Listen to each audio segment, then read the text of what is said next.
प्रधानमंत्री नरेंद्र मोदी अपनी इस उत्तराखंड यात्रा में आदि कैलाश पहुंचे, महादेव के दर्शन किए और पूजा अनुष्ठान में भाग लिया। यहीं से पीएम मोदी ने उस कैलाश पर्वत व्यू पॉइंट का भी उद्घाटन किया, जिसकी चर्चा बीते लंबे समय से होती आ रही है। प्रधानमंत्री मोदी के यहां पहुंचने के साथ ही पिथौरागढ़ की व्यास घाटी के शौका जनजाति के लोगों में उम्मीद जगी है कि अब उनका क्षेत्र भी पर्यटन के लिहाज से बेहतर होगा और उनकी आर्थिकी के नए स्रोत खुलेंगे। अभी तक इस क्षेत्र में हर साल मई से अक्टूबर तक सिर्फ 100-150 पर्यटक या श्रद्धालु ही पहुंचते थे, लेकिन अब उम्मीद बन रही है कि इनकी संख्या कई गुना बढ़ सकती है। वो इसलिए भी क्योंकि अब यहाँ पर सड़क मार्ग बन गया है और रहने के लिए उम्दा होम स्टे भी खुलने लगे हैं। प्रधानमंत्री मोदी और मुख्यमंत्री पुष्कर सिंह धामी के यहाँ पहुंचने से व्यास घाटी के लोगों को दो फायदे मिले। पहला तो यहाँ सड़क का नेटवर्क बनना तैयार हुआ। सड़क न होने के कारण यहाँ से न केवल पलायन बहुत बढ़ गया था, बल्कि सेना को भी सीमा तक रसद और हथियार पहुँचाने में खासी दिक्कतों का सामना करना पड़ रहा था।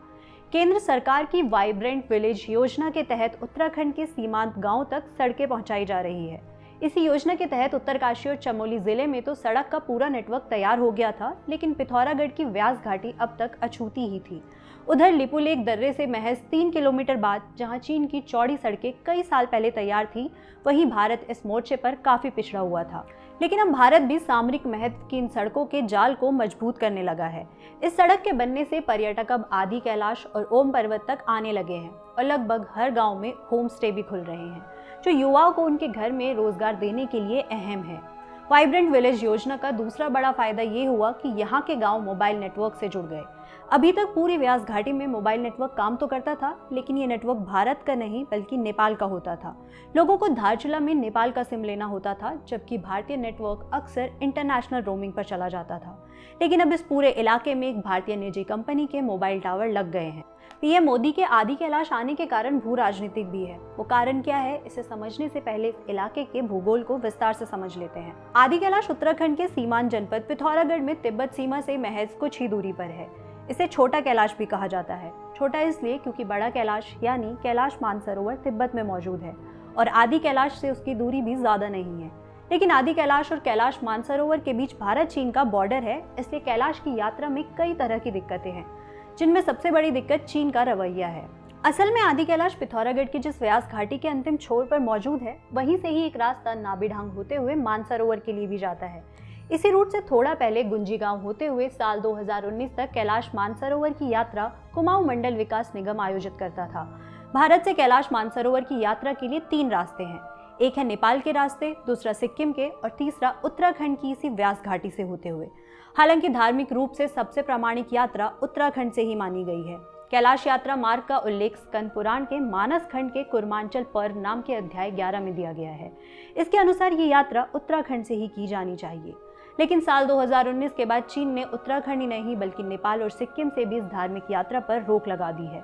तब से ही शिव भक्त निराश थे और कई बार भारतीय अधिकारियों द्वारा चीन से वार्ता करने के बाद भी जब कैलाश मानसरोवर की यात्रा को मंजूरी नहीं मिली, तो फिर आदि कैलाश को ही नया रिलीजियस डेस्टिनेशन बनाने का प्लान तैयार हुआ।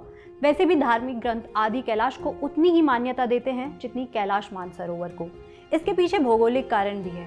असल में तिब्बत में मौजूद कैलाश पर्वत की जैसी बनावट है, बिल्कुल वैसी ही बनावट आदि कैलाश की भी है। जैसे कैलाश पर्वत के इर्द गिर्द मानसरोवर और राक्षस ताल नाम के 2 सरोवर है, ठीक उसी तरह आदि कैलाश के इर्द गिर्द पार्वती कुंड और गौरी कुंड नाम के 2 ताल है। इसी पार्वती कुंड में प्रधानमंत्री नरेंद्र मोदी ने शिव आरती की और इसके किनारे बैठकर ध्यान लगाते हुए उनकी कुछ तस्वीरें भी सामने आई हैं। इस पूरे क्षेत्र को शिव का निवास माना गया है। धार्मिक मान्यताओं से इतर यहाँ ऐसे नज़ारे भी मिलते हैं जो यहाँ पहुँचने वाले लोगों को अचंभित करते हैं। ऐसा ही एक आश्चर्य ओम पर्वत भी है, जो देश दुनिया के फोटोग्राफर और जियोलॉजिस्ट को अपनी तरफ खींचता है।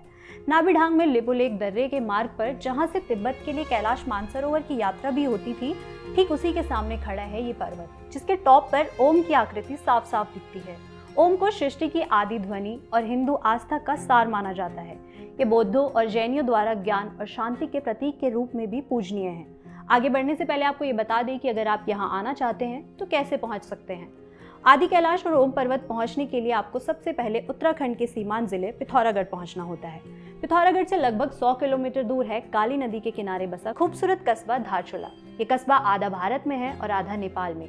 यहाँ पर दोनों देशों के बॉर्डर को काली नदी विभाजित करती है। भारत वाले भाग को धारचूला कहते हैं और नेपाल वाले हिस्से को दारचूला। बोलने में बस धा और दा का फर्क है। धारचूला से आगे व्यास घाटी में आदि कैलाश और ओम पर्वत की तरफ जाने के लिए एसडीएम ऑफिस से इनर लाइन परमिट हासिल करना होता है। इस परमिट के लिए आपको सबसे पहले वहां के सरकारी अस्पताल में अपना स्वास्थ्य परीक्षण कराना होता है और डॉक्टरों द्वारा फिट करार देने के बाद ही आपको परमिट दिया जाता है। यहाँ पर स्वास्थ्य परीक्षण इसलिए किया जाता है क्योंकि यहाँ से आपका आगे का सफर हाई एल्टीट्यूड में होता है, जहाँ सांस लेने में खासी दिक्कत हो सकती है। 2 साल पहले धारचूला से आगे का सफर पैदल ही किया जाता था, लेकिन अब बॉर्डर रोड ऑर्गेनाइजेशन यानी BRO ने यहाँ पर पहाड़ काट कर सड़क बना दी है। लेकिन अभी वो इतनी बुरी हालत में है कि धारचूला से केवल 4x4 वाहन से ही आगे जाया जा सकता है। यहाँ से लगभग 15 किलोमीटर आगे तवा घाट है, जो कि 2 अलग अलग घाटियों का प्रवेश द्वार है। यहाँ पर काली नदी और धौली गंगा का संगम भी है। धौली गंगा जिस घाटी से आती है वो कहलाती है दारमा, और काली नदी जहाँ से आती है उसे कहते हैं व्यास घाटी। आपको व्यास घाटी में काली नदी के किनारे किनारे ही चलना है और धारचूला से 70 किलोमीटर दूर गुंजी गांव पहुंचना है। गुंजी गांव ही आदि कैलाश और ओम पर्वत का बेस है। यहाँ पर आपको आगे के सफर से पहले एक रात गुजारनी होगी। गुंजी और उसके पास ही मौजूद नपलचियो गांव में होम स्टे आपको आसानी से मिल जाएंगे। गुंजी से फिर 2 रास्ते जाते हैं। एक 19 किलोमीटर दूर काला पानी होते हुए पहुंचता है नाभी ढांग, जहां से ओम पर्वत साफ साफ देखा जा सकता है। नाभी ढांग से महज 7 किलोमीटर आगे ही ओल्ड लिपू लेक पास है। ये लिपू लेक ही अब भारत और चीन के मध्य LAC यानी लाइन ऑफ एक्चुअल कंट्रोल है। यही वो रास्ता भी है जहां से कैलाश मानसरोवर की यात्रा होती थी। इसी लिपू लेक दर्रे से करीब आधा किलोमीटर का पैदल ट्रैक है, जहां से तिब्बत में मौजूद कैलाश पर्वत के दर्शन होते हैं। लेकिन इस दर्शन के लिए आपको गुंजी गांव से सुबह 5 बजे चलना होगा, ताकि 9 बजे तक यहाँ पहुँच सके। उसके बाद यहाँ बादल लगने लगते हैं और दर्शन दुर्लभ हो जाते हैं।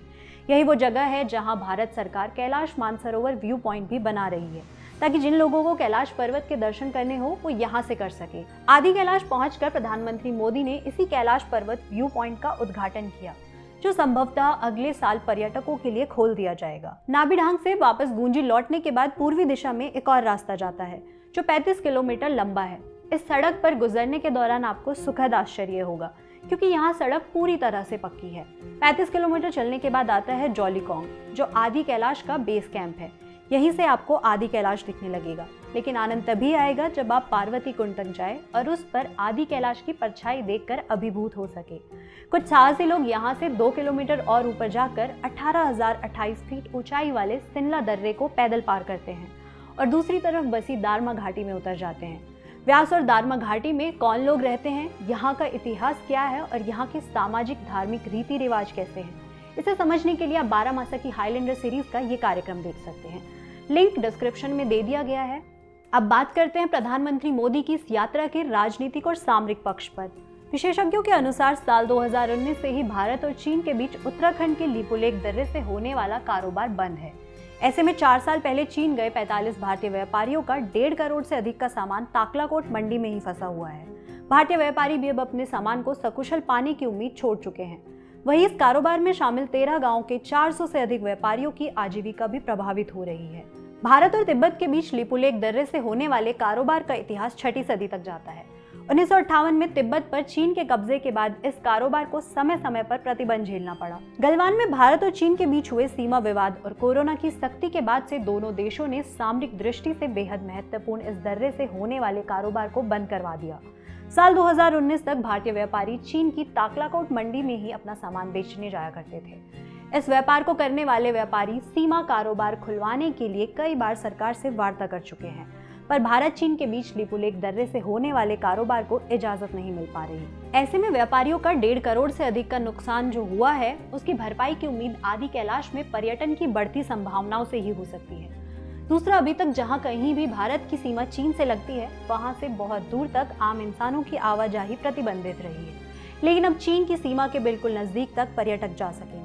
इसे सामरिक दृष्टि से एक बड़ा कदम माना जा रहा है, जो वही चीन के वर्चस्व पर सेंध भी लगता है और भारत की तरफ से होने वाली कैलाश मानसरोवर धार्मिक यात्रा के बंद होने से भारत पर बने दबाव को कम भी करता है।